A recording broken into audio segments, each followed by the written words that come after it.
Itu zaman segitu itu keluhannya itu setinggi langit, negara tidak adil. Tapi diri kita yang real ini kok jauh sekali dari hak itu. Sebentar-bentar rapuh, sebentar-sebentar mental disorder, sebentar-sebentar mental illness, sebentar-bentar harus healing ke pantai, belum nyampe rumah balik udah butuh healing lagi. Ada masa di mana saya itu punya omset besar sekali, ada masa di mana omsetnya berkurang. Faktanya di saat omset besar itu ngeluh, omset sedikit juga ngeluh. Lalu apa bedanya besar dan kecil? Tidak bedanya.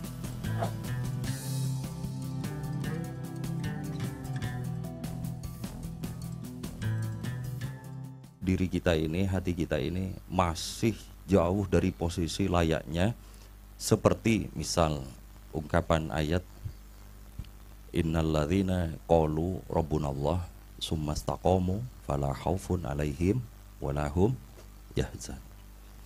Sesungguhnya orang-orang yang telah berikrar mengucapkan Tuhanku adalah Allah, kemudian jejak istiqomah dengan ungkapannya tersebut, maka tidak ada rasa takut dan sedih dalam hidupnya. Ayat itu bagaikan jauh banget di sana dan kita di sini. Ya. Ayat itu kita yakini tidak ada satupun atau seluruh ayat kandungan Al-Quran itu adalah hak gitu ya. Semuanya tanpa kecuali. Tapi diri kita yang real ini kok jauh sekali dari hak itu. Sebentar-bentar rapuh, sebentar-sebentar mental disorder, sebentar-sebentar mental illness, sebentar-bentar harus healing ke pantai, belum nyampe rumah balik udah butuh healing lagi. Saking rapuhnya ya. Itu fakta kita satu hal dan haknya Al-Quran itu satu hal lain. Tapi oke lah, tetap di posisi awal tadi bahwa satu sisi kita mengakui bahwa rohani kita, jiwa kita, batin kita itu masih jauh dari layaknya mukmin yang la khaufun alaihim wa lahum yahzanun. Tapi kita terus senantiasa mengikhtiarkan dengan menambah ilmu, menambah amal dan permohonan kepada Allah Subhanahu wa taala. Oke, kita mungkin di level ilmunya sekarang. Ayat-ayat yang bertutur mukmin itu tidak berpegang kepada apapun selain Allah taala itu amat luar biasa banyak di dalam Al-Qur'an. Ketika jenengan dagangan, semestinya mukmin itu adalah lalu iman, hakul iman bahwa dagangan yang laris itu peparingi Allah Subhanahu wa taala.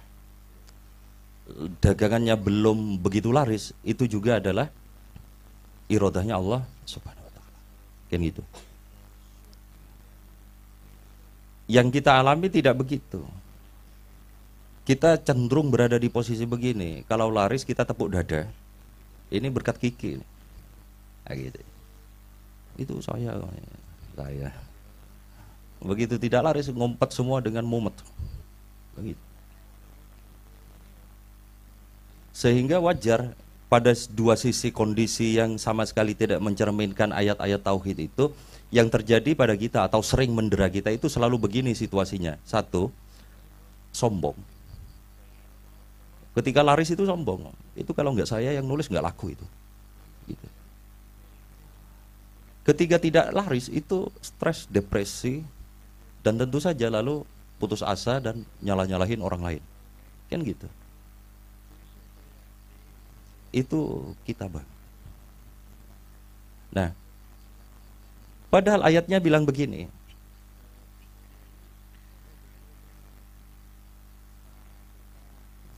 Wala tad'u, misalnya ini ya, wala tad'u min dunillahi ma la yanfa'uka wala yadurruka. Janganlah kalian mengambil sesembahan, jujukan, pegangan selain Allah yang tidak bisa memberikan manfaat kepada kalian dan juga tidak bisa memberikan madarat. Coba ya, kafe misalnya ya. Ketika hujan itu lalu hujan itu cenderung kita pandang sebagai madarat.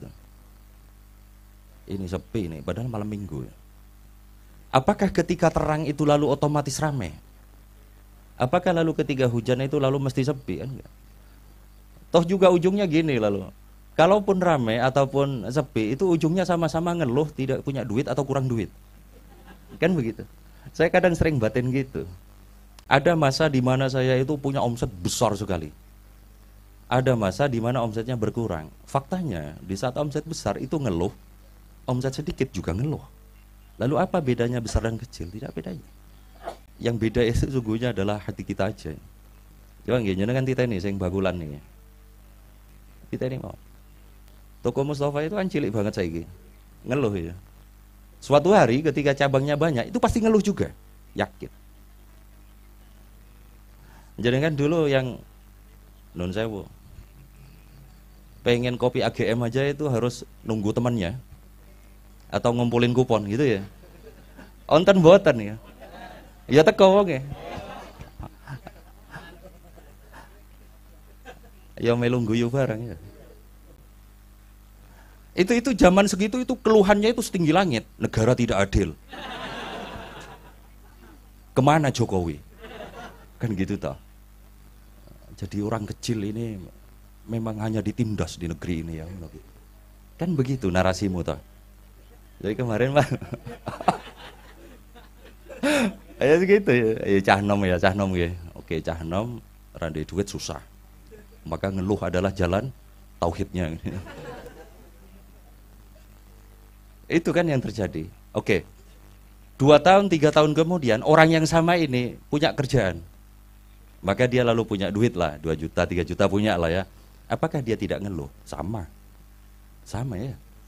Sama. Orangnya ya banyak di sini nih, yang begitu itu banyak. Sama teman-teman. Kelak ya, jenengan ketika berdagang lalu dagangannya mulai maju, jenengan tidak akan sepi dari keluhan. Sama, saya juga begitu. Keseluruhan itu faktanya secara ilmu, secara teori kita paham, obatnya itu hanya tauhid tadi. Tapi betapa susahnya kita itu untuk merengkuh tauhid itu lalu sublimasi ke dalam hati menjadi cahaya hati setiap saat, itu susahnya di situ.